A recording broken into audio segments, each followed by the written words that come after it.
السلام علیکم ورحمۃ اللہ وبرکاتہ۔ بسم اللہ الرحمن الرحیم۔ عزیز طلبہ، تفسیر کے آج کے سبق میں ہم وَلَا تَأْكُلُوا أَمْوَالَكُمْ بَيْنَكُمْ سے شروع کر رہے ہیں، توجہ کیجیے۔ اعوذ باللہ من الشیطان الرجیم، بسم اللہ الرحمن الرحیم۔ وَلَا تَأْكُلُوا أَمْوَالَكُمْ بَيْنَكُمْ، اور نہ کھاؤ اپنے مال آپس میں، بالباطل، ناحق طریقے سے، وَتُدْلُوا بِهَا، اور نہ پہنچاؤ اس سے، إِلَى الْحُكَّامِ، حاکموں تک، لِتَأْكُلُوا، تاکہ تم کھاؤ، فَرِيقًا، کوئی حصہ، من اموال الناس، لوگوں کے مال سے، بالاسم، گناہ سے، وَأَنْتُمْ تَعْلَمُونَ، اور تم جانتے ہو۔ عزیز طلبہ، اس آیت مبارکہ میں حرام کھانے اور جھوٹے مقدمے بنانے سے ممانعت کی گئی ہے۔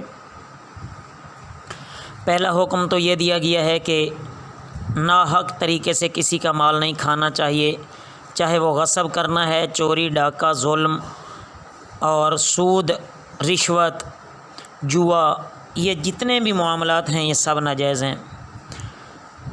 دوسرا حکم یہ ہے کہ جھوٹا مقدمہ بنانے کا، اسی طریقے سے جھوٹی قسم، جھوٹی شہادت، رشوت، مالی تحفے دے کر حاکموں پر اثر ڈالنا اور ان کو اپنا طرفدار بنانا، تو یہ ساری چیزیں غلط ہیں، ان سے منع فرمایا گیا ہے۔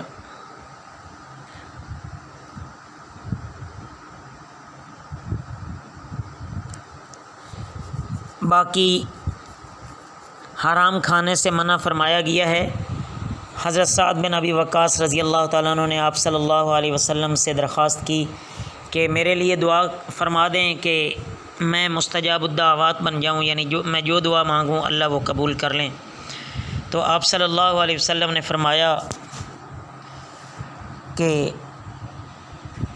اے سعد، اپنا کھانا پاک اور حلال بنا لو، مستجاب الدعوات بن جاؤ گے۔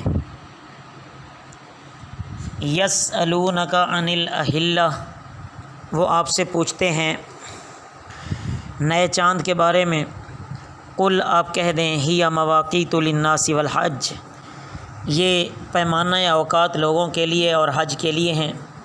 ولیس البر بان تأتوا البیوت، اور نہیں ہے نیکی یہ کہ تأتوا البیوت، تم آؤ گھروں میں، من ظہورہا، ان کی پشت سے، ولکن البر، اور لیکن نیکی ہے، من اتقی، جو پرہیزگاری کرے، وأتوا البیوت من ابوابہا، اور تم آؤ اپنے گھروں میں،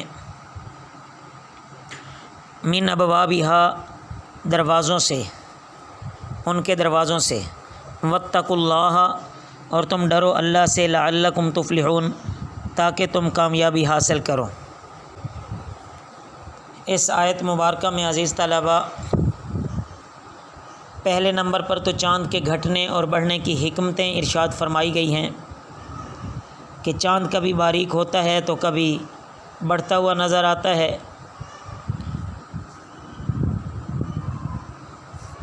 صحابہ کرام رضی اللہ تعالیٰ عنہ مجمعین کے اس سوال پر کہ اس میں کیا حکمت ہے، آپ صلی اللہ علیہ وسلم نے فرمایا، اللہ تعالیٰ کی طرف سے جب ارشاد آ گیا، فرمایا کہ اس کے ذریعے تمہیں اپنے معاملات اور معاہدوں کی میعاد مقرر کرنا اور حج اور رمضان وغیرہ کے ایام معلوم کرنا آسان ہو جائے گا۔ اس کے بعد قمری تاریخ کی اہمیت بیان کی گئی ہے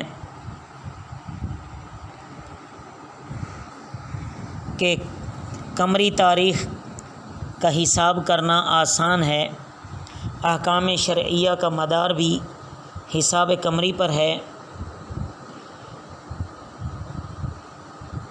اگرچہ شمسی حساب کا استعمال کرنا شرعاً جائز ہے، لیکن یہ خلاف اولیٰ ہے۔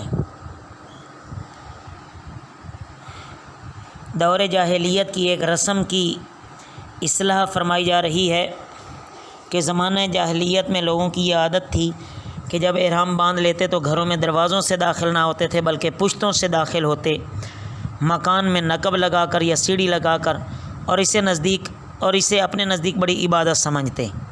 تو اللہ تعالیٰ نے اس سے منع فرمایا ہے، اور اللہ تعالیٰ اس بات کی تنبیہ فرما رہے ہیں کہ تم چاہے سامنے سے آؤ یا پیچھے سے آؤ، یہ کوئی نیکی نہیں ہے، بلکہ تم اللہ سے ڈرو، اللہ کی مانو جو اللہ کہتے ہیں، جس سے منع فرمایا جا رہا ہے اس سے منع ہو جائیں، اس سے رک جائیں، تو اس کا نتیجہ یہ نکلے گا کہ تم کامیاب ہو جاؤ گے۔